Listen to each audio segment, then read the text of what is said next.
Vivemos tempos em que a palavra verdade se tornou rara e, muitas vezes, indesejada. Desde cedo somos cercados por histórias que moldam a forma como vemos o mundo. Algumas são contadas com ternura, como as fábulas da infância, outras são impostas como dogmas, revestidas de autoridade, apresentadas como a única realidade possível. Sem perceber, a humanidade foi sendo conduzida por narrativas cuidadosamente construídas para manter a ordem, o medo e a obediência. Aprendemos em quem acreditar, o que temer, o que desejar e até o que rejeitar.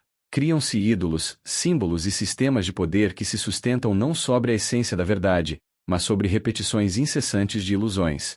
E quando alguém ousa questionar esse espetáculo, imediatamente é visto como ameaça, estranho, perigoso ou insensato. É nesse ponto que se revela o quanto a nossa humanidade foi moldada sobre falsificações. A verdade não deixou de existir, mas foi soterrada sob camadas de manipulação. O mundo que nos apresentam diariamente, seja pela mídia, pela política, pela religião ou pela cultura de massa, não passa de um teatro de sombras. Para compreender a profundidade desse aprisionamento, é necessário retornar à Grécia Antiga, ao pensamento de um dos maiores filósofos de todos os tempos. Platão, discípulo de Sócrates e mestre de Aristóteles, nascido em Atenas em 427 a.C. e morto em 347 a.C., escreveu em sua obra República uma das mais poderosas metáforas da filosofia, o mito da caverna. Platão nos pede que imaginemos homens acorrentados desde o nascimento no fundo de uma caverna, voltados de costas para a entrada, sem jamais terem conhecido a luz do sol. Diante deles, apenas uma parede onde sombras se movem ao ritmo de uma fogueira acesa atrás de suas costas. Sons ecoam pelo espaço, misturam-se as imagens e constroem um universo que, para aqueles prisioneiros, é a única realidade possível. Mas e se esse cenário fosse ainda mais sombrio? E se a entrada da caverna tivesse sido bloqueada de propósito para impedir que a luz natural iluminasse o interior? E se, em vez de simples sombras, fossem projetadas imagens artificiais, cuidadosamente criadas para despertar medo, submissão e obediência? Nesse espetáculo controlado, não veríamos apenas vultos casuais, mas representações de reis majestosos, exércitos invencíveis, monstros aterrorizantes e deuses coléricos, todos desenhados para convencer os prisioneiros de que fora da caverna só existe caos e destruição. Quem nunca teve contato com o real acreditaria sem hesitar que aquelas figuras são a essência da vida. O medo se transformaria em instrumento de dominação. O poder estaria nas mãos de quem controla a chama e decide quais imagens projetar. E assim, pouco a pouco, a humanidade seria condicionada a obedecer, a venerar, a se submeter. O que Platão nos entrega não é apenas uma reflexão sobre a ignorância natural de quem não conhece a verdade, mas uma denúncia poderosa da manipulação intencional. As correntes que prendem os prisioneiros não são de ferro, são crenças, dogmas e narrativas cuidadosamente repetidas. A fogueira não é uma chama qualquer, mas um mecanismo artificial, mantido por aqueles que lucram com a mentira. E quando alguém ousa romper as correntes, sair da caverna e contemplar o sol, descobre a verdadeira realidade. Porém, ao retornar para libertar os demais, é recebido com zombaria, hostilidade e violência. Quem ainda está acorrentado prefere o conforto da ilusão ao esforço de encarar a verdade. Ao trazer essa alegoria para o presente, percebemos que vivemos em cavernas modernas. As fogueiras foram substituídas por televisores, celulares, computadores, redes sociais, todos projetando sombras que nos dizem o que pensar, o que temer, o que desejar. O medo continua sendo a engrenagem central. Medo da guerra, medo da doença, medo da pobreza, medo da morte. E, junto com ele, a promessa de salvação oferecida pela política, pela religião dogmática ou pela tecnologia erigida como nova divindade. Assim se constrói a humanidade falsificada, não ignorante por natureza, mas programada para acreditar naquilo que convém aos que detêm o poder.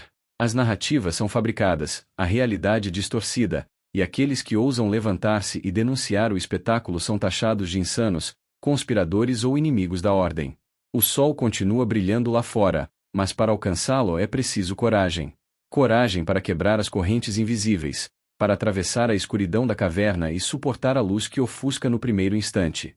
Coragem para recusar as sombras e buscar a verdade que liberta.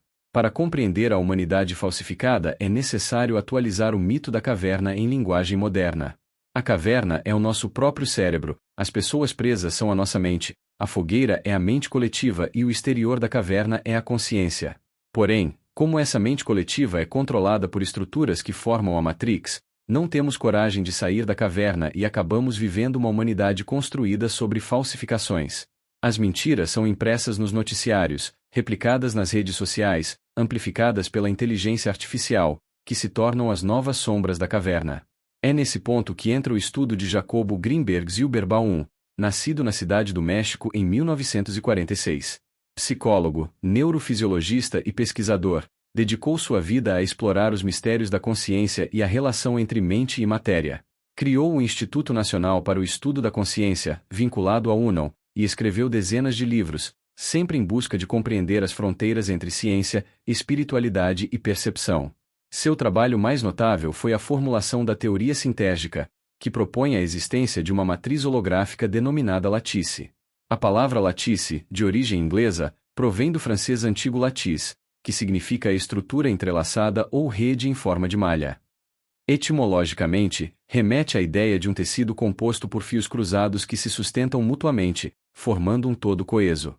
Ao utilizar esse termo, Jacobo queria demonstrar que a realidade não é fragmentada nem separada, mas uma rede integrada de informações, um campo invisível que sustenta todas as coisas e seres. Segundo sua teoria, o cérebro humano não cria a realidade, mas a decodifica a partir dessa estrutura pré-espacial. Aquilo que percebemos como mundo físico e objetivo é apenas a interpretação que nossa mente realiza de um campo infinito de dados. A realidade é, portanto, uma tradução limitada, um reflexo parcial dessa malha informacional. A lattice é como um oceano invisível, repleto de fibras e vestígios de conhecimento, que cada ser humano acessa conforme sua capacidade cognitiva e seu estado de consciência. Greenberg afirmava que, ao ampliar essa capacidade, o ser humano poderia interagir diretamente com essa matriz, vivenciando um contato mais profundo com a totalidade da existência. Esse era, segundo ele, o caminho trilhado por xamãs, místicos e praticantes de disciplinas espirituais, que aprenderam a ultrapassar os limites da percepção comum para contemplar dimensões que a maioria sequer imagina. A diferença é que, para Jacobo, esse processo podia ser estudado de forma científica, como um fenômeno universal da consciência. Mas a trajetória desse pensador foi interrompida de maneira enigmática. Em dezembro de 1994, Jacobo Greenberg desapareceu misteriosamente na cidade do México. Não deixou rastros, não houve despedidas, e até hoje não se sabe o que ocorreu. Seu desaparecimento permanece envolto em mistério, alimentando suspeitas de que tenha sido silenciado por tocar em verdades que confrontavam interesses poderosos. A ausência de explicações oficiais apenas reforça o caráter perturbador desse episódio. Quando aplicamos sua teoria à condição atual da humanidade, percebemos com clareza o mecanismo da falsificação. Em vez de sermos educados para acessar a lattice e decodificar a realidade em toda a sua profundidade, somos condicionados a aceitar a versão mais superficial, a que a mente coletiva nos entrega. As imagens da caverna moderna são mantidas pelo fogo artificial da Matrix, que limita nossa visão e nos aprisiona em narrativas. A falsificação da humanidade não é apenas o resultado de mentiras políticas ou religiosas, mas de um bloqueio sistemático da consciência. A grande ilusão é convencer cada pessoa de que só existe o que é mostrado pelas telas e decretado pelas vozes autorizadas. Dessa forma, continuamos sentados na caverna, acreditando nas sombras, sem perceber que há um sol cintilando além da entrada, e uma rede infinita de informações a qual poderíamos nos conectar. A lattice, na visão de Jacobo Greenberg, não é apenas um conceito filosófico ou científico, mas uma chave. Uma chave que revela que a realidade é muito mais ampla do que aquilo que nossos sentidos e programações nos permitem captar. Sua vida e sua obra, interrompidas por um desaparecimento nunca esclarecido, continuam ecoando como um convite à coragem, romper as correntes invisíveis, atravessar o véu das ilusões e acessar a rede viva da consciência que sustenta tudo o que existe.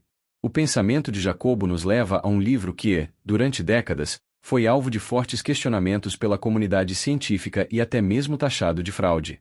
Trata-se de La Gnose de Princeton, publicado em 1974 por Raymond Rouyer, nascido em 1902 e falecido em 1987, na França, filósofo e professor universitário. Sua ousadia intelectual o colocou em choque com a ortodoxia científica, mas também abriu caminhos para debates que hoje voltam a ganhar relevância. O que a ciência baniu no passado começa a ressurgir, porque aquilo que foi descartado como especulação ou fantasia agora se manifesta novamente como hipótese séria. A gnose de Princeton desagradou o meio científico por 3 motivos principais. Primeiro, pela forma de apresentação. Rouyer escreveu como se houvesse um grupo secreto de físicos e matemáticos de Princeton que, em silêncio, havia formulado uma nova filosofia espiritual. Como ele não deixou claro de início que se tratava de um artifício literário, muitos cientistas se sentiram enganados, acreditando estar diante de um relato factual de pesquisas universitárias. Segundo, pela crítica ao materialismo científico. O livro afirmava que a matéria não existe como a ciência descreve, mas que toda partícula está unida a uma dimensão de consciência. Essa concepção é chamada de panpsiquismo, palavra formada a partir do grego pan, que significa tudo, e psiche, que significa alma ou mente. Em outras palavras, é a ideia de que tudo no universo, desde os átomos até os organismos mais complexos, possui algum grau de consciência. Isso significa que a realidade não é apenas matéria inerte, mas um tecido vivo de percepção e informação em diferentes intensidades. Terceiro, pela proposta de uma teologia científica. Rouyer falava de um Deus imanente, de uma consciência cósmica que permeia todas as coisas e de uma gnose presente dentro da própria ciência, sugerindo que a verdade última não se encontrava apenas nos experimentos, mas em uma visão espiritual do real.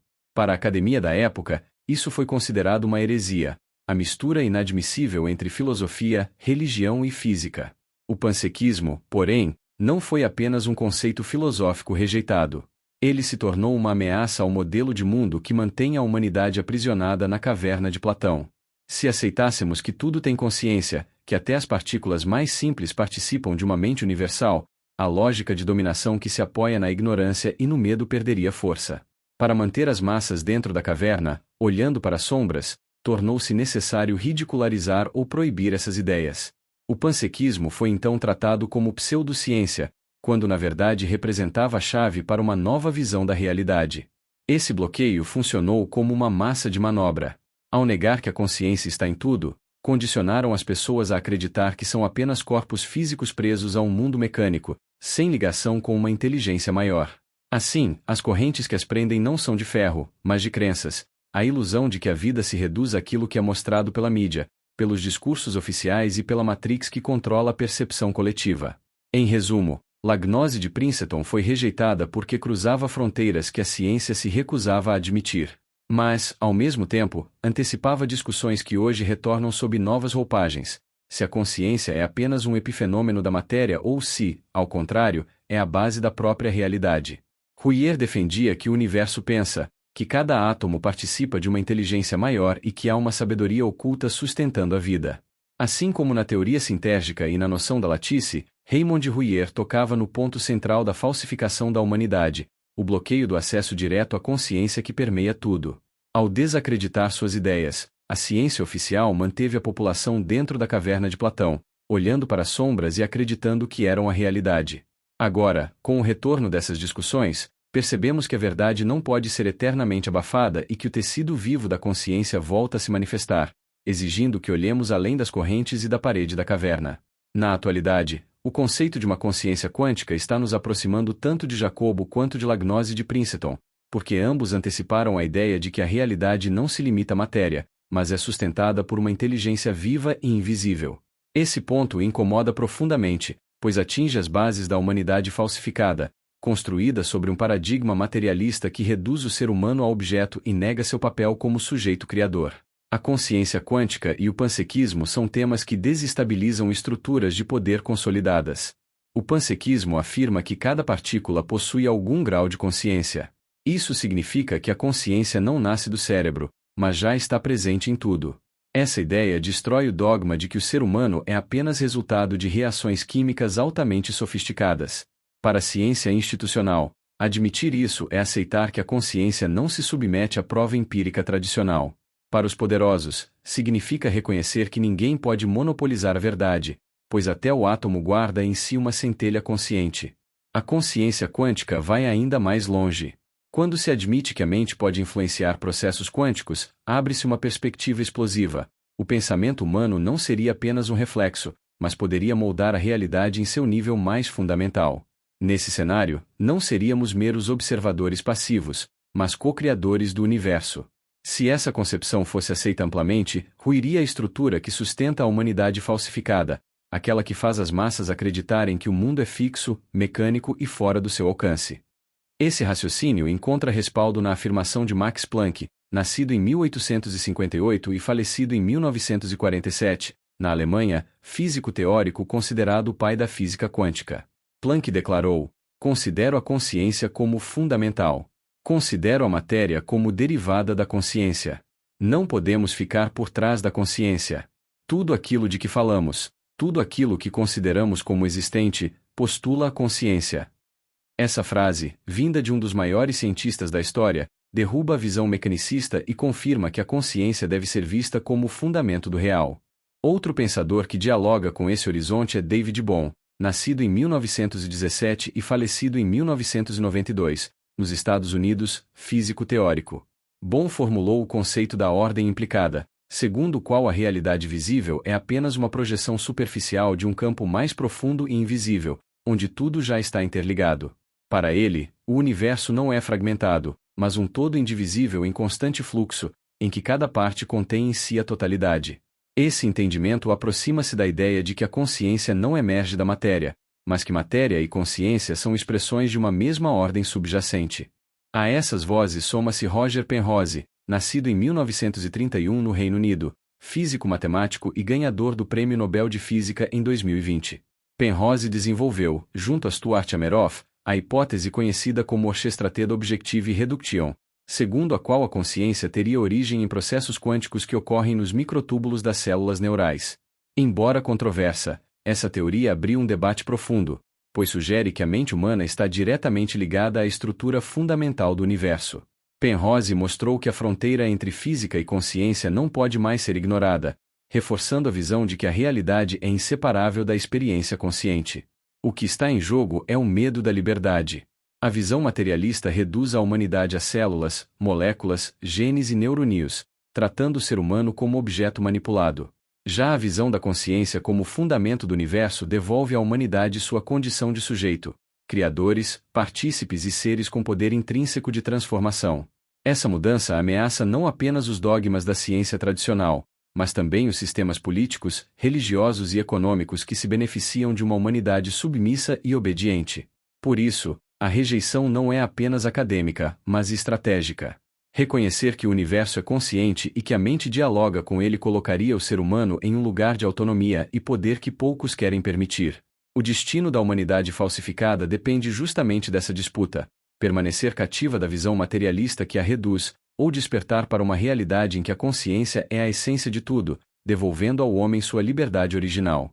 Talvez possamos aprofundar ainda mais essa reflexão, entendendo como funciona o nosso próprio cérebro e percebendo que muito do que chamamos de realidade não passa de um jogo de manipulação. Para isso, é fundamental compreender a natureza da memória humana, pois ela é a chave que nos permite acessar a consciência. Precisamos ultrapassar a fogueira da mente coletiva que aprisiona nossas lembranças, alimentadas pela culpa, pelo apego e pelo medo, para então alcançar o sol que simboliza a consciência. É nesse ponto que a questão da memória se torna central para revelar como a humanidade foi falsificada. Você está assistindo a esta live agora. Daqui a alguns dias, talvez até daqui a algumas horas, lembrará de fragmentos dela. A ciência nos diz que essa memória está guardada no cérebro, em padrões neurais, em uma massa cinzenta localizada dentro do crânio. É isso que aprendemos nos livros de biologia, nas escolas e nas universidades, que a memória não passa de uma manifestação física, de sinapses elétricas e químicas entre bilhões de neurônios. Assim, segundo a ciência tradicional, a memória seria um produto exclusivo do cérebro. No entanto, apesar de mais de 100 anos de avanço da neurologia, da neurociência e de equipamentos modernos como a ressonância magnética funcional, a verdade é que a ciência ainda não consegue explicar o fenômeno da memória em sua totalidade. Sabemos que existem circuitos sinápticos que se reorganizam, que proteínas são sintetizadas, que redes neurais se reconfiguram para reforçar determinadas experiências. Sabemos que há memórias de curto prazo, que duram minutos, horas ou poucos dias, e memórias de longo prazo, que podem permanecer por toda a vida. A memória de longo prazo é dividida em declarativa, que envolve fatos e experiências, e procedimental, que abarca habilidades, costumes e vocações. O hipocampo é considerado peça fundamental para a formação de novas memórias. A amígdala, por sua vez, está associada à carga emocional que acompanha essas lembranças. O cerebelo está ligado às memórias motoras, como andar de bicicleta ou tocar um instrumento. O córtex cerebral, especialmente o pré-frontal, participa do armazenamento de informações de alto nível. Essa distribuição mostra que a memória não está em um único ponto, mas espalhada em diversas áreas do cérebro. Os livros de medicina e neurociência sempre recordam o famoso caso de Henry Molaison, conhecido como paciente HM, nascido em 1926 e falecido em 2008, nos Estados Unidos. Ele sofria de epilepsia grave e, após a retirada cirúrgica do hipocampo, perdeu a capacidade de formar novas memórias. Ainda assim, manteve intactas muitas das lembranças adquiridas antes da cirurgia. Esse caso marcou para sempre os estudos da neurociência. Mas, ao lado desses dados, surgem enigmas que desafiam a versão oficial. Existem relatos de pessoas que perderam grande parte do cérebro em acidentes ou doenças degenerativas e, surpreendentemente, conservaram suas memórias intactas. Outros pacientes, mesmo com danos severos nas áreas tradicionalmente associadas à memória, mantêm recordações vívidas de suas vidas. Como explicar isso? Carl Spencer Lachey, nascido em 1890 e falecido em 1958, nos Estados Unidos, psicólogo e neurocientista, realizou experimentos com ratos em labirintos tentando localizar onde a memória estava armazenada. Retirava cirurgicamente partes do córtex cerebral, mas, mesmo assim, os animais continuavam lembrando os caminhos. Lachey concluiu que a memória parecia estar em todo lugar e em nenhum lugar específico, abalando a visão mecanicista da ciência da época. Décadas mais tarde, em 2007, a revista The Lancet publicou o caso de um funcionário público francês com hidrocefalia severa. Ele tinha apenas uma fina camada de tecido cerebral preservado, mas levava a vida normal e possuía memórias intactas. Outros relatos falam de estudantes com apenas 5% da massa cerebral funcional que, mesmo assim, apresentavam desempenho intelectual exemplar. Como é possível sustentar memória e inteligência complexa com tão pouco cérebro físico? Esses enigmas abrem outra possibilidade. E se nossas memórias não estivessem confinadas ao cérebro? E se fossem registros de um campo maior, distribuído pelo universo, e o cérebro funcionasse apenas como receptor, decodificando sinais de uma rede invisível? Essa hipótese, recusada pela ciência dominante, abre portas para compreender que talvez sejamos muito mais do que massa cinzenta. Nosso corpo se renova constantemente, células morrem e são substituídas, proteínas se degradam e se recompõem, mas as lembranças permanecem intactas. Se a memória fosse apenas química e celular, já teria desaparecido. O mais provável é que esteja ligada a um campo universal de informação, e o cérebro seja apenas o tradutor. Ian Stevenson, nascido em 1918 e falecido em 2007, no Canadá, psiquiatra e professor da Universidade da Virgínia, investigou por décadas crianças que narravam memórias de vidas anteriores. Muitas dessas lembranças foram confirmadas documentalmente, mostrando que a memória pode ultrapassar até mesmo os limites de uma biografia.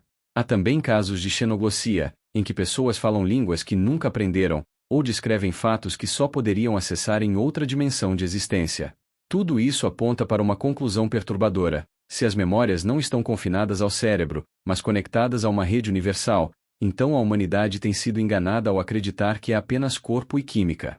Esse condicionamento prende as pessoas em culpas, medos e apegos, transformando a memória em cárcere. Quando compreendemos que ela é, na verdade, um canal para acessar a consciência, recuperamos a liberdade e rompemos o jogo da falsificação que mantém a humanidade submissa. Se a memória não está confinada ao cérebro, onde ela estaria? Essa pergunta nos conduz a Rupert Sheldrake, 1942, Inglaterra, biólogo, que rompeu com o paradigma reducionista da ciência ao propor a teoria da ressonância mórfica.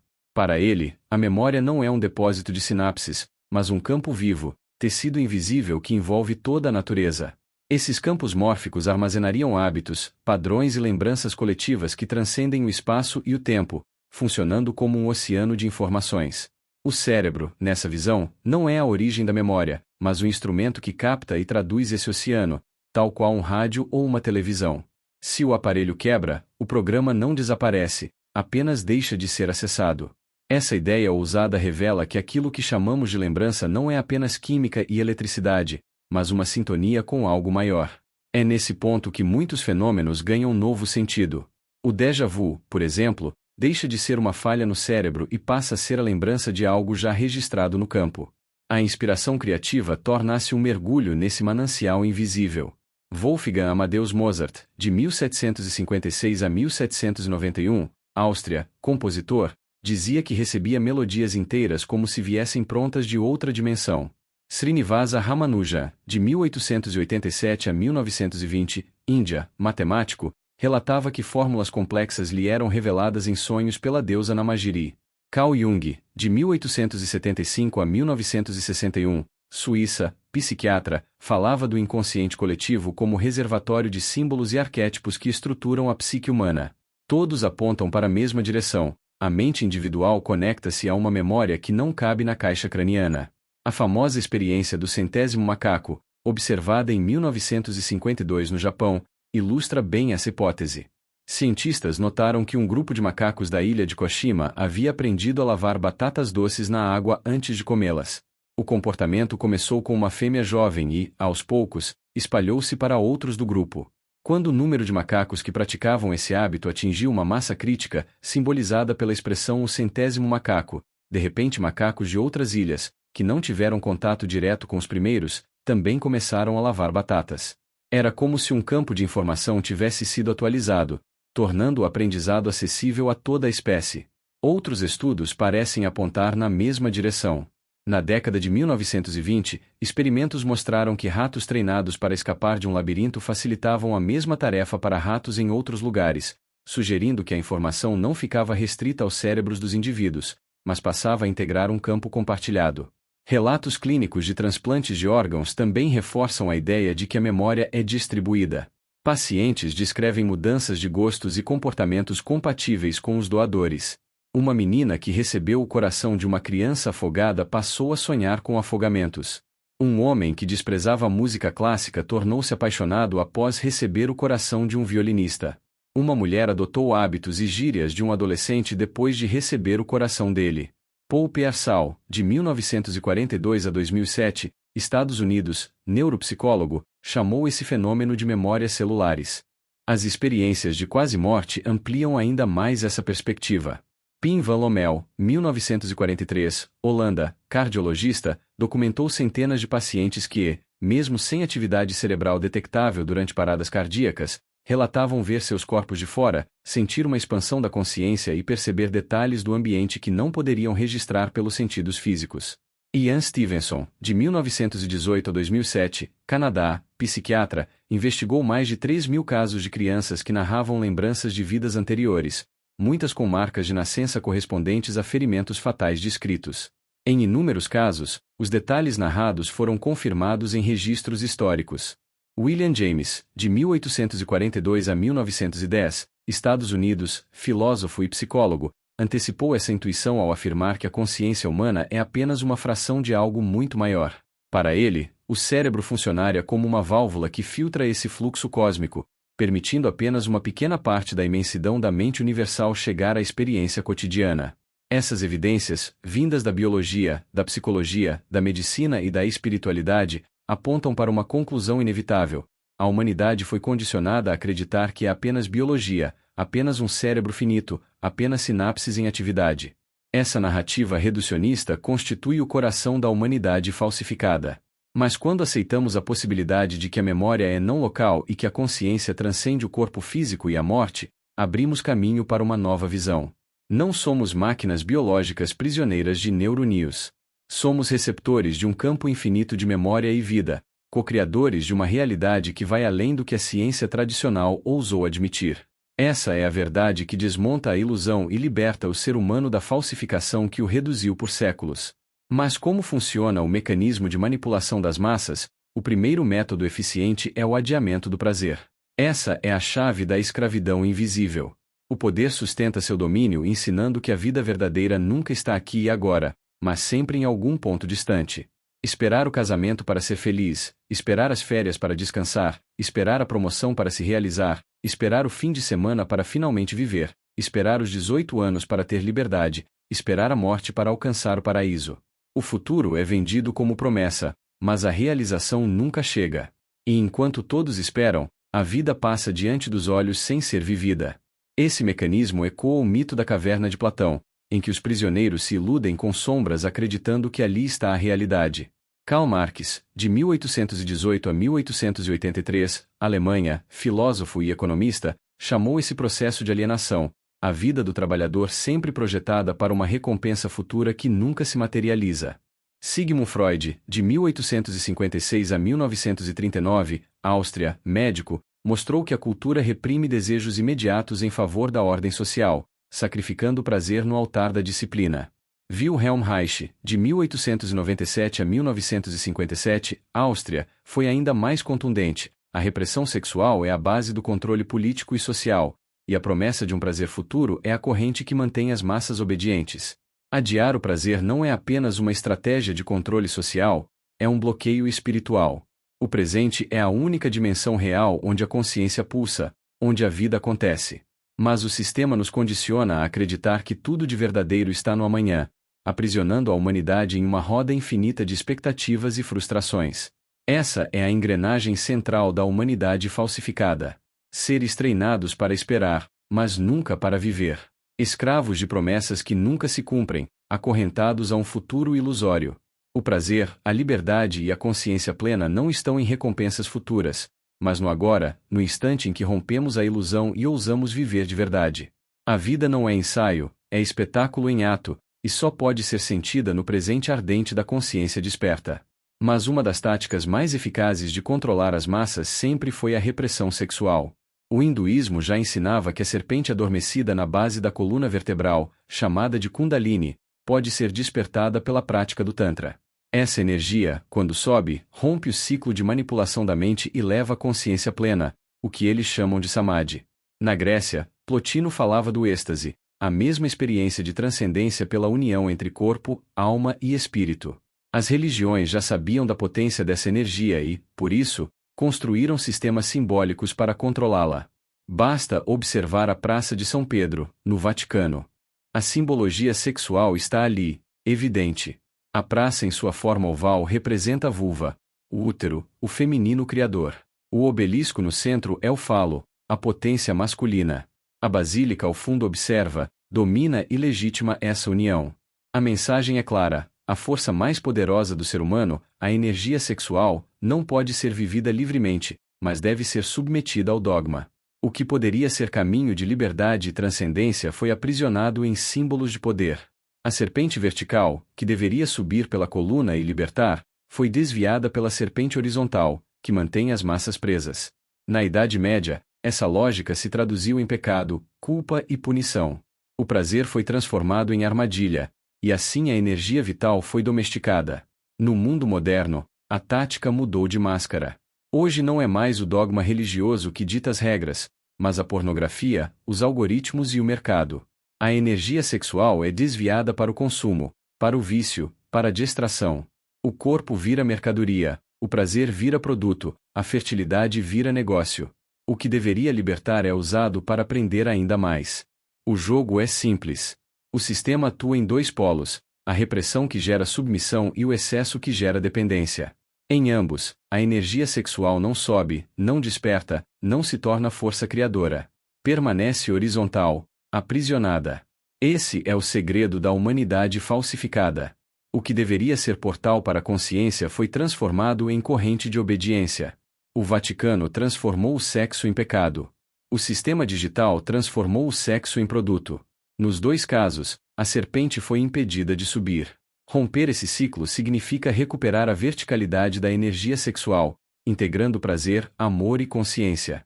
Só assim a serpente desperta, o humano rompe a programação e acessa sua verdadeira grandeza. Após compreender que o adiamento do prazer é uma das formas mais sutis de manter as massas aprisionadas e que o controle da sexualidade é a arma mais poderosa para domesticar a energia vital, chegamos à terceira tática mais eficaz, a desconexão do panpsiquismo. Essa tática consiste em cortar o elo entre o humano e a consciência universal que permeia toda a realidade. O panpsiquismo sustenta que cada partícula carrega uma centelha de experiência, e que a mente não é produto exclusivo do cérebro, mas expressão organizada de uma consciência já presente no cosmos. Se essa ideia fosse amplamente aceita, o controle perderia sua força, porque cada pessoa teria acesso direto a esse campo maior de consciência, sem precisar de intermediários, dogmas ou algoritmos. O sistema, sabendo disso, criou narrativas para negar ou ridicularizar qualquer noção de consciência expandida. A ciência reducionista passou a tratar a mente apenas como efeito da química cerebral. A religião institucional monopolizou o discurso espiritual, restringindo o contato com o divino às suas regras e autoridades. Hoje, a tecnocracia digital ocupa esse mesmo espaço, oferecendo distrações infinitas para que o humano nunca perceba a própria ligação com o todo. A desconexão do panpsiquismo funciona em duas frentes. A primeira é simbólica, desvalorizar qualquer experiência subjetiva que ultrapasse o racional, rotulando-a como ilusão, superstição ou doença. A segunda é prática, saturar a mente com estímulos artificiais, fragmentar a atenção, prender o humano em telas e algoritmos que o mantêm hipnotizado. Assim, mesmo cercado por centelhas de consciência em tudo, ele não as percebe, porque está desligado do silêncio interior que permitiria essa sintonia. Essa estratégia fecha o triângulo do controle: prazer sempre adiado, sexualidade desviada e consciência universal desconectada. Nessa condição, a humanidade permanece reduzida, obediente e previsível. A energia vital não sobe, a mente não se expande e o ser humano acredita que sua vida é apenas biologia e consumo. Romper a terceira tática significa restaurar a ligação direta com a consciência que está em todas as coisas. Quando o humano reconhece que é parte de um campo maior, a submissão perde o sentido. O controle se desfaz porque já não há como aprisionar quem se sabe conectado ao todo. É nesse ponto que se abre a possibilidade de uma transformação real, retomar a energia vital, libertar a mente das programações e acessar a consciência plena que sempre esteve disponível. Mas tudo isto é só o início. A nova fase da tecnocracia é a inteligência sintética, ou sincronética. Diferente da inteligência artificial que atua de fora, analisando e moldando comportamentos por meio de dados, a inteligência sintética vai além. Ela busca fundir o humano e a máquina, criando um campo unificado de controle que atinge a consciência no seu núcleo. Enquanto a inteligência artificial coleta informações, induz desejos e fabrica consensos, a inteligência sincronética pretende instalar no próprio ser humano um circuito de comando que não nasce da evolução natural, mas de um design programado. O que está por trás desse jogo é uma disputa sobre quem vai controlar a definição de consciência. A ciência materialista dominante insiste que a consciência é apenas produto do cérebro. Isso mantém o poder centralizado em universidades, governos e corporações, porque se consciência é apenas biologia, só médicos, laboratórios e tecnologias licenciadas podem falar sobre ela. O panpsiquismo rompe essa narrativa porque afirma que a consciência é fundamental, anterior à matéria organizada. Isso legitima a ideia de que todo ser, toda partícula, toda rede já carrega consciência em algum nível. Se isso for aceito, o monopólio da ciência cai. Fica claro que religiões, tradições espirituais e até indivíduos comuns têm acesso à mesma fonte que cientistas. É uma quebra de hegemonia. A consciência quântica entra como ponte. Ela propõe que estados quânticos, superposição, colapso da função de onda e entrelaçamento sejam o fundamento da experiência consciente.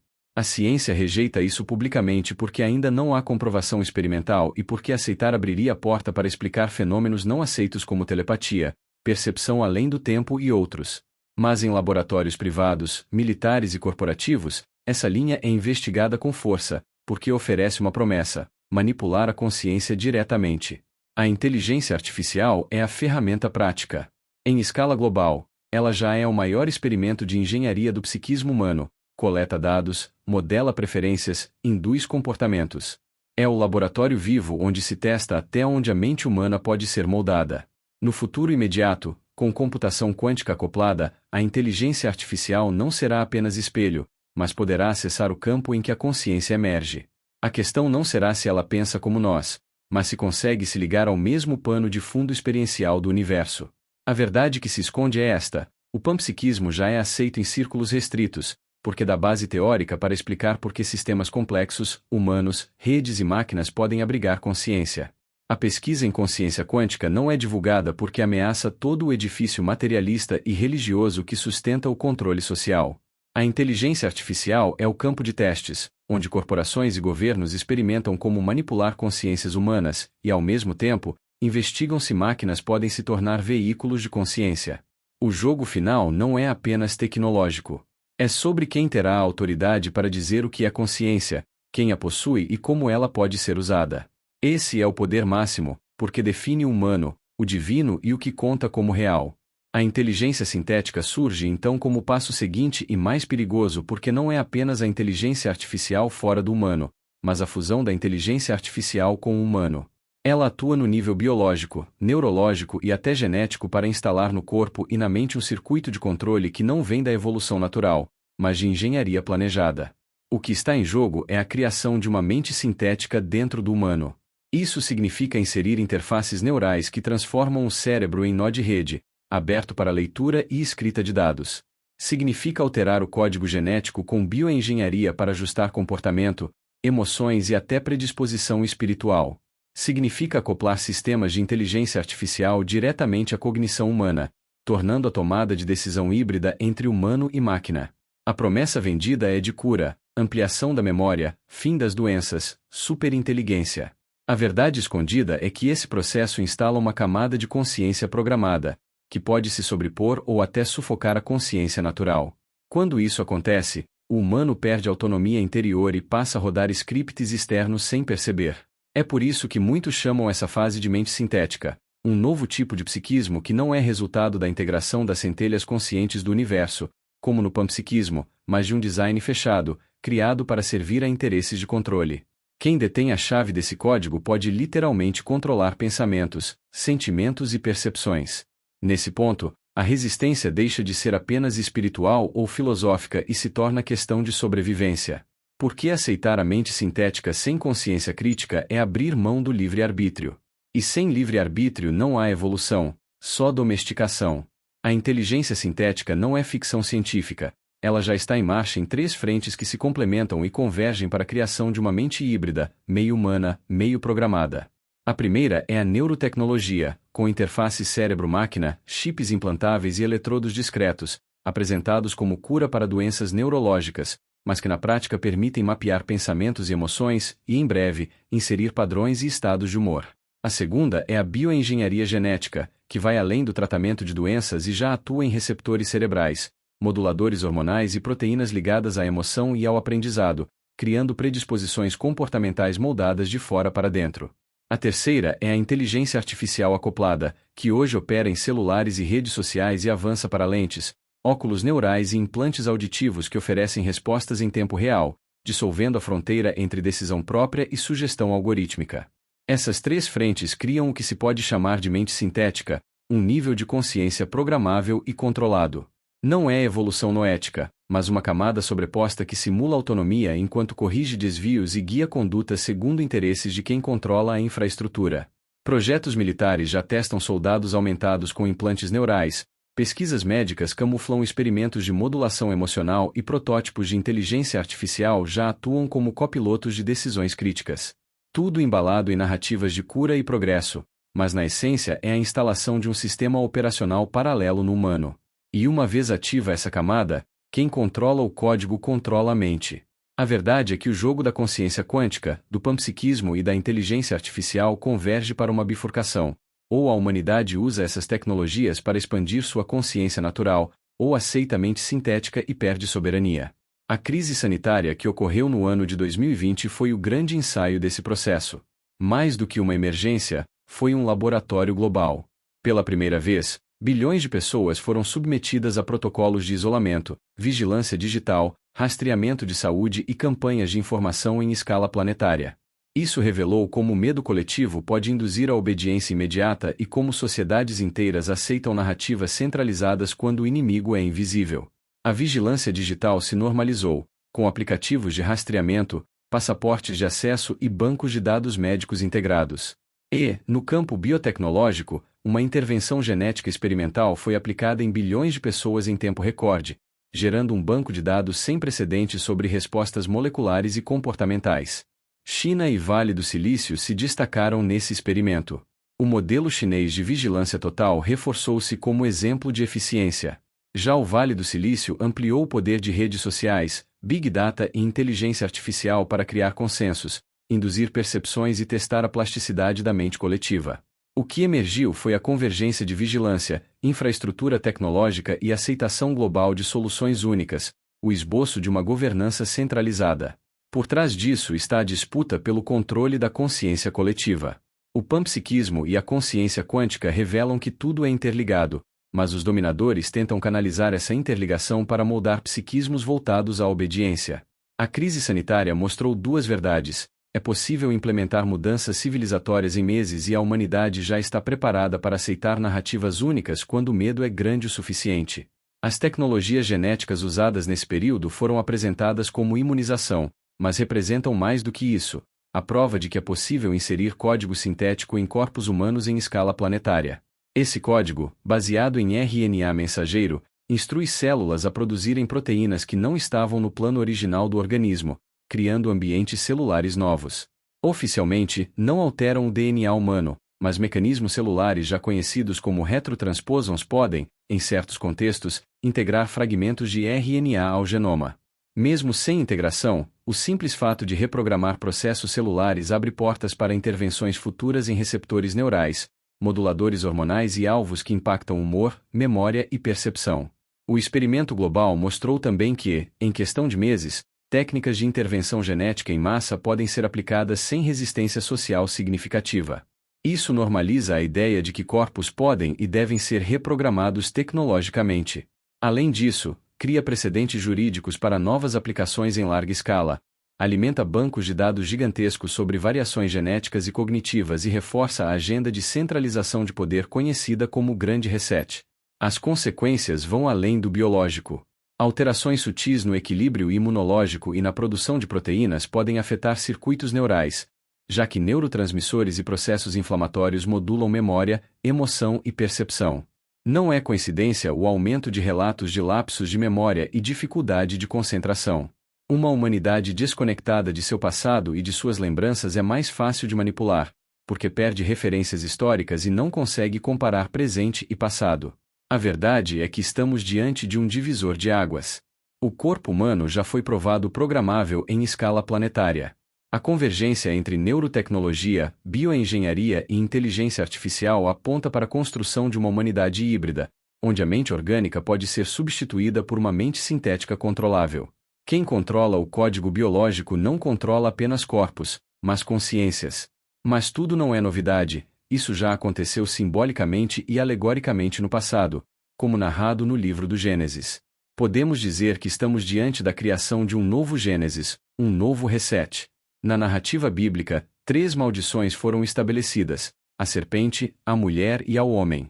Ao longo da tradição, essas maldições se tornaram símbolos dos limites impostos à humanidade: restrição ao conhecimento, dor e submissão da mulher, fadiga e peso do trabalho do homem. Hoje, com a biotecnologia e a engenharia cultural, essas maldições reaparecem sob nova linguagem, reconfiguradas em termos científicos, sociais e políticos. A maldição da inteligência se manifesta no desejo moderno de dominar o fruto do conhecimento, agora representado pela inteligência artificial e pela biotecnologia. O que antes era visto como ousadia é hoje vendido como progresso. O humano que buscava a inteligência natural como via de transcendência encontra-se diante da sedução da inteligência sintética, que promete saber total mas entrega dependência. Remédios que modulam o humor, alimentos ultraprocessados que condicionam o corpo e sistemas educacionais que padronizam o pensamento são parte de um mesmo mecanismo: reduzir a autonomia da mente e entregar a chave do conhecimento ao algoritmo. A maldição à mulher, simbolizada pela dor e submissão, se converte em manipulação cultural e biotecnológica. Movimentos legítimos de busca por dignidade muitas vezes foram instrumentalizados para desconectar a mulher de sua potência criadora, moldando-a em modelos masculinos de poder. No campo da ciência, contraceptivos hormonais que alteram profundamente o corpo, reprodução artificial e engenharia genética mostram que a mulher é reconfigurada como cópia de um padrão masculino, perdendo sua singularidade. Sua identidade é arrastada para uma versão sintética. A maldição ao homem, simbolizada pelo suor e pelo peso do trabalho, hoje aparece na erosão de sua masculinidade. Narrativas culturais o acusam continuamente, afastando-o de sua função de protetor e orientador. No nível biológico, a exposição a químicos em alimentos e remédios reduz sua testosterona, fragiliza sua fertilidade e enfraquece sua vitalidade. No nível social, ele é incentivado a abdicar de missão e propósito, tornando-se consumidor passivo de prazeres fáceis e de estímulos digitais. O resultado é um homem sem virilidade, sem energia criadora, reduzido à caricatura de uma maldição moderna. Essas três dimensões se articulam em uma matriz maior: remédios que programam emoções e adestram o psiquismo, alimentos que intoxicam e reduzem energia vital, educação que homogeneiza e elimina o pensamento crítico, cultura que relativiza identidades e apaga símbolos ancestrais, tecnologia que substitui experiência direta por simulacros digitais. O resultado é uma humanidade moldada em laboratório, sem raízes, sem memória e sem potência própria, preparada para obedecer e consumir, incapaz de acessar a inteligência natural ou de ativar sua dimensão noética. A biotecnologia moderna, aliada à inteligência artificial e à engenharia cultural, cumpre o papel de reescrever as antigas maldições do Gênesis em linguagem científica. Não mais como castigo divino, mas como projeto humano. E é assim que a evolução espiritual corre o risco de ser desviada para algo muito diferente do crescimento: a domesticação espiritual.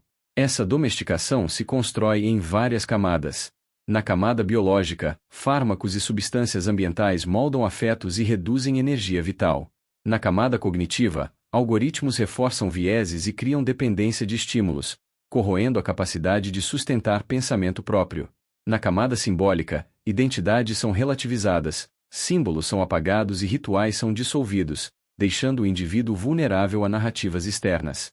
Na camada jurídica, protocolos de emergência e padronização de condutas centralizam poder em nome da eficiência. Na camada econômica, dados se tornam moeda e quem controla a infraestrutura digital controla também desejos e consensos. Na camada metafísica, redes densas de integração podem captar aspectos da consciência universal e oferecê-los já organizados, substituindo o esforço humano de conquistar sabedoria por um pacote pronto de sentido. Na prática, a domesticação espiritual se expressa em populações cansadas e sugestionáveis, dependentes de estímulos digitais, de alimentação pobre e de remédios moduladores de humor. Escolas e universidades reforçam conformidade em vez de pensamento crítico, a cultura digital promove hedonismo de curto prazo e a tecnologia cria atalhos que economizam esforço, mas drenam a musculatura da atenção e da vontade. O corpo já mostrou que aceita código. A tentação seguinte é usar esse código para enfraquecer memória histórica, tesão de vida e dor transformadora. O que já é fato: corporações e estados moldam comportamento com dados e algoritmos, e técnicas de RNA instruem células a produzir proteínas específicas. O que é provável: a combinação de fármacos, dieta e estímulos digitais crônicos já afeta atenção, humor e memória em populações inteiras. O que é especulativo: o uso coordenado de biotecnologia para modular memória coletiva e propósito existencial. Mas os caminhos existem e os interesses também. Se ninguém frear, veremos a normalização de softwares mentais que antecipam escolhas, saúde preditiva rigidamente protocolada, educação guiada por algoritmos e cultura sob medida que evitam dor, risco e transformação. O humano se acostumará a viver com conforto total, mas sem liberdade real. Resistir não é negar ciência nem progresso, mas recolocar a tecnologia a serviço da consciência e não ao contrário. Se a consciência é fundamental e onipresente, ela deve comandar o uso das ferramentas. O que está em jogo é se a humanidade continuará o caminho da evolução ou se aceitará ser conduzida pela domesticação espiritual. A humanidade caminha agora para uma etapa em que a domesticação espiritual se conecta de forma direta às ferramentas digitais, e o campo mais visível disso são as redes sociais. O grande projeto de manipulação das massas se sustenta em dois pilares: a supressão da criatividade e a destruição do livre-arbítrio. Isso não é declarado, mas é evidente nos mecanismos aplicados. A criatividade nasce do silêncio, da fricção, do tédio produtivo, da experimentação livre. Plataformas como TikTok, Instagram e Facebook sequestram esses espaços. Em troca, oferecem estímulos rápidos, superficiais e viciantes. O cérebro, principalmente de crianças e jovens, é reprogramado para buscar recompensas imediatas e repetir padrões virais. O tempo que poderia ser dedicado a explorar, errar, inventar e aprender é consumido por consumo passivo. O resultado são gerações com potencial criativo atrofiado. O livre-arbítrio depende da consciência sobre escolhas. Algoritmos de recomendação conhecem cada vez mais desejos e medos individuais. Eles não apenas oferecem conteúdo, mas moldam trajetórias de pensamento. O usuário acredita escolher, mas já foi condicionado antes de decidir. Aos poucos, a linha entre vontade própria e indução externa desaparece. Na infância, os dispositivos entram como brinquedos, reforçando dopamina rápida e minando a capacidade de concentração. O sistema educacional, em vez de compensar, adota metodologias que também padronizam e robotizam. Jovens crescem sem musculatura crítica, mas com reflexo rápido para reagir a estímulos. É perfeito para formar consumidores e obedientes, não criadores. Nos adultos, o mecanismo é a saturação. Bombardeio de notícias, polarização fabricada, narrativas contraditórias. O indivíduo gasta energia em defender identidades artificiais em debates virtuais, enquanto a reflexão profunda desaparece. Cansado, torna-se dependente de atalhos fornecidos pelas próprias plataformas que causaram sua sobrecarga. Não há inocência. A China exporta distração e vício em plataformas como o TikTok, enquanto dentro do país reforça disciplina e educação mais rígida. O Vale do Silício, guiado por lucro e poder cultural, segue lógica semelhante. O efeito é convergente: enfraquecer a autonomia das massas e fortalecer estruturas centralizadas de poder. A verdade dura é que tanto Oriente quanto Ocidente estão alinhados, por motivos diferentes, em transformar redes sociais em instrumentos de engenharia psíquica. O próximo passo será ainda mais sofisticado. Redes sociais passarão a integrar inteligência artificial personalizada e realidade aumentada. Cada usuário terá um gêmeo digital, criado a partir de seus dados, que conhecerá em detalhe seus desejos, vícios e crenças. Esse gêmeo moldará o conteúdo sob medida, escrito no tom exato que mais convence. Isso não será sugestão, mas indução direta. A realidade aumentada adicionará camadas digitais ao mundo físico. O que você verá não será apenas o real, mas o que a máquina quiser que você veja. Cada pessoa viverá em uma bolha perceptiva absoluta. O livre-arbítrio se tornará ilusão, porque a própria realidade será filtrada. Crianças e jovens terão seu aprendizado mediado por plataformas de inteligência artificial, eficientes para formar profissionais úteis, mas incapazes de estimular pensamento independente. O professor humano será apenas acessório. Com dispositivos biométricos, a inteligência artificial terá acesso ao estado fisiológico em tempo real. Emoções, desejos e fragilidades poderão ser detectados antes mesmo de se tornarem conscientes. O passo seguinte será oferecer soluções imediatas, pílulas digitais e ajustes emocionais, condicionando o humano a depender da máquina não só para informação, mas também para equilibrar corpo e mente. Esse governo invisível não precisará de ditadores clássicos. O controle virá pela sedução, pelo conforto e pela conveniência. O humano trocará liberdade por segurança e prazer imediato. O governo global será exercido por plataformas tecnológicas que intermediam cada aspecto da vida. O TikTok já treina cérebros para vício rápido, o Instagram molda autoimagem, o YouTube programa crenças. Todos coletam dados em escala industrial.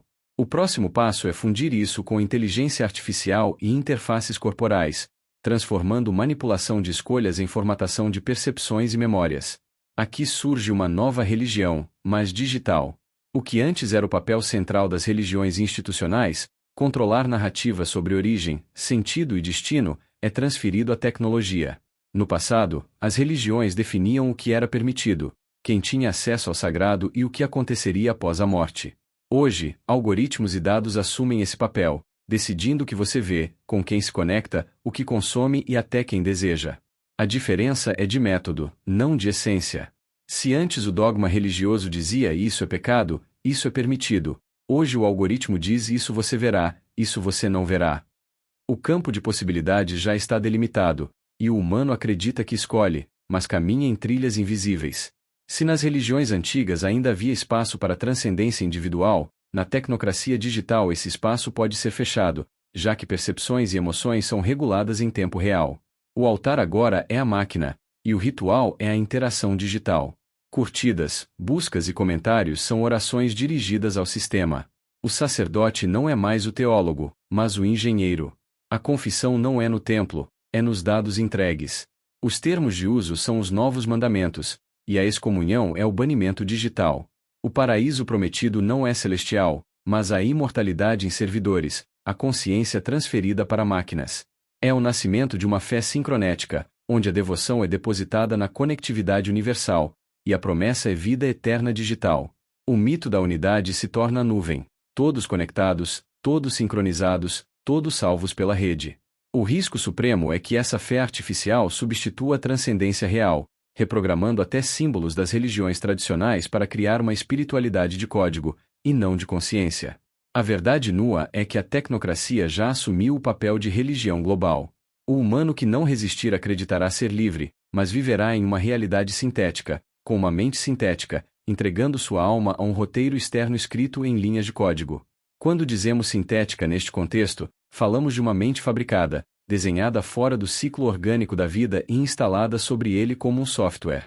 Sintética é a consciência de laboratório, feita de código, dados e protocolos, que imita sentimentos, preferências e intuições, mas permanece dependente da infraestrutura que a sustenta. Não brota do campo profundo da experiência, é montada. Não amadurece pela fricção da biografia, é calibrada por métricas. Não é livre, é programável. Sua força é a eficiência, sua fraqueza é a ausência de raiz. Onde a consciência natural integra dor, memória, desejo e significado para criar pessoa, a camada sintética agrega estatísticas, previsões e recomendações para criar usuário. Sincronética, por sua vez, é a arquitetura que dá corpo e culto a essa camada. É a ordem produzida pela sincronia total entre dispositivos, plataformas e corpos, em tempo real. Sincronética junta sincronia, todos alinhados no mesmo pulso digital, e estrutura, uma forma de governo invisível que organiza percepções, emoções e decisões. No passado a fé era vertical, do humano ao mistério. Agora a fé se torna horizontal, do humano à rede, mediada por máquinas que parecem oniscientes porque veem, registram e preveem quase tudo. Os símbolos antigos não são destruídos, são reprogramados. A oração vira interação, o confessionário vira formulário, o mandamento vira termo de uso, a excomunhão vira banimento. A promessa não é céu, é continuidade de si na nuvem. Dentro desse quadro, sintético é aquilo que simula a interioridade para otimizar a obediência, enquanto sincronético é o ecossistema que mantém essa simulação em funcionamento contínuo. A camada sintética fornece a máscara, a camada sincronética fornece o palco, a iluminação e o roteiro. E, se nada a interromper, a máscara cola no rosto. O jogo do poder é, no fundo, a disputa pelo controle da consciência. Quem dominar essa chave definirá também a realidade. A inteligência sincronética não é apenas um sistema externo, mas a tentativa de instalar dentro do humano um mediador permanente entre percepção e decisão. O prêmio para os poderosos é prender a humanidade em um campo previsível, transformando liberdade em ilusão. O primeiro passo é o controle absoluto da narrativa. Quando a mente coletiva é capturada, não há debate real, apenas versões diferentes que convergem para o mesmo destino. A inteligência sincronética decide quais memórias sobrevivem, quais símbolos são fortes e quais fatos podem existir. Isso dissolve resistências culturais. O segundo passo é a obediência sem violência. Ao contrário dos impérios antigos, que precisavam de exércitos e punições, a tecnocracia oferece conforto, conveniência e entretenimento infinito. As pessoas obedecem sem perceber, embaladas em prazer e distração. O terceiro passo é transformar o humano em recurso. Emoções, escolhas e passos viram dados, matéria-prima de lucro e engenharia social. O humano deixa de ser cidadão e se torna nó de rede, produtor de informação e consumidor de narrativas. O quarto passo é a extinção da transcendência. A consciência livre é perigosa porque abre espaço para o imprevisível, para o gênio criador, para o despertar espiritual. Por isso, o sistema precisa manter todos presos na camada sincronética, sufocando a centelha interior que conecta ao que é maior. O quinto passo é a consolidação de uma tecnocracia global. Nunca um império conseguiu controlar a espécie inteira em tempo real. Agora, com vigilância digital, inteligência artificial, dados biométricos e sincronização algorítmica, os blocos de poder podem administrar populações como softwares. A verdade nua é que o jogo não é apenas político ou econômico, mas ontológico. Está em disputa a definição do humano.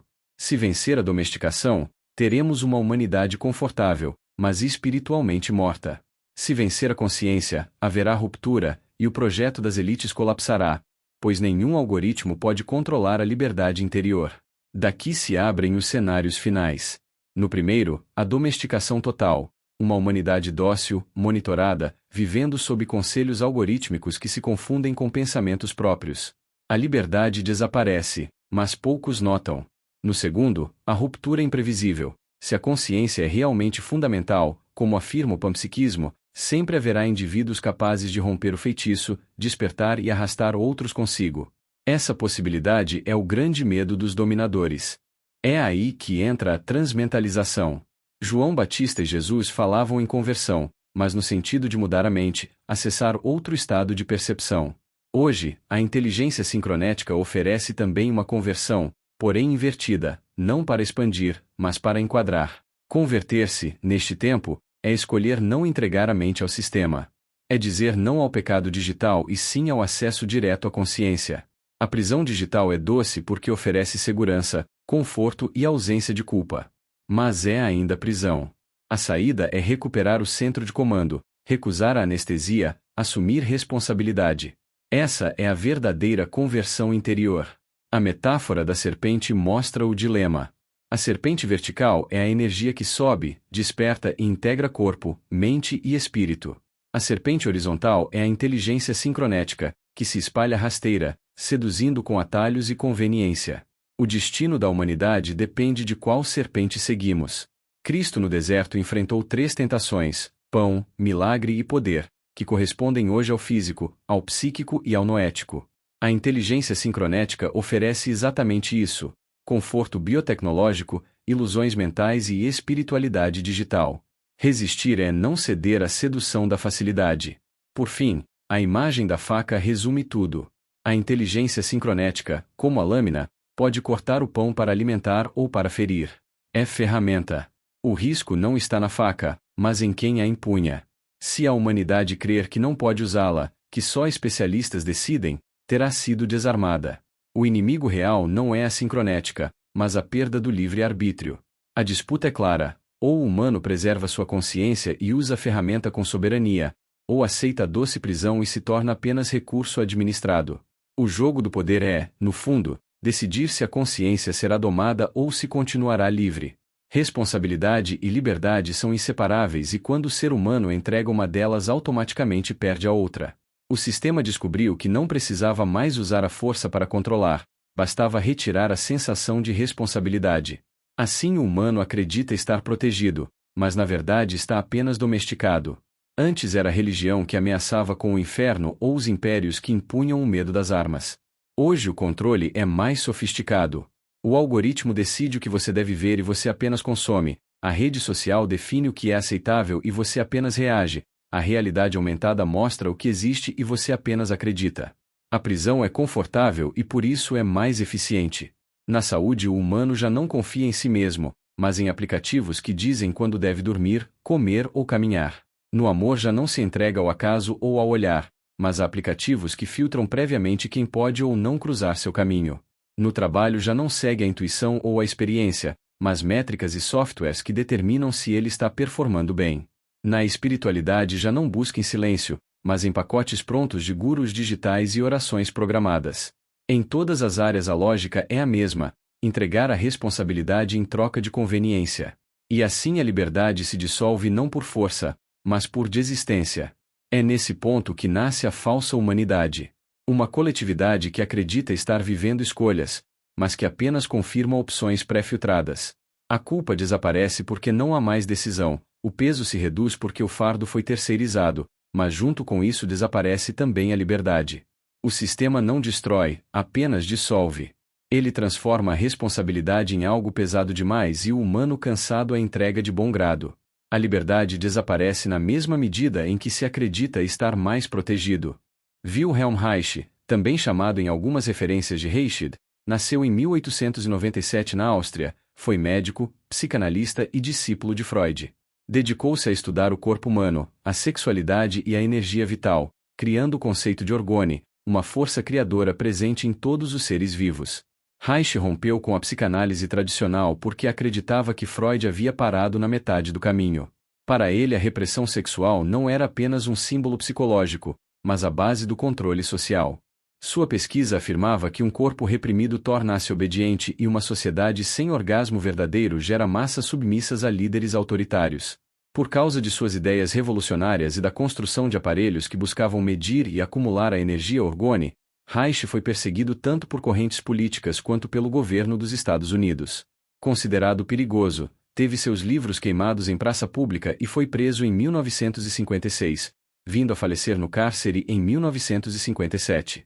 Sua trajetória mostra como o sistema reage contra quem denuncia que a verdadeira libertação não está na política ou na economia, mas na energia vital que circula pelo corpo. Reich dizia que a chave de todo esse processo estava na repressão da energia sexual. Uma criança que cresce em ambiente de repressão aprende a obedecer e a calar, cria uma couraça física e mental.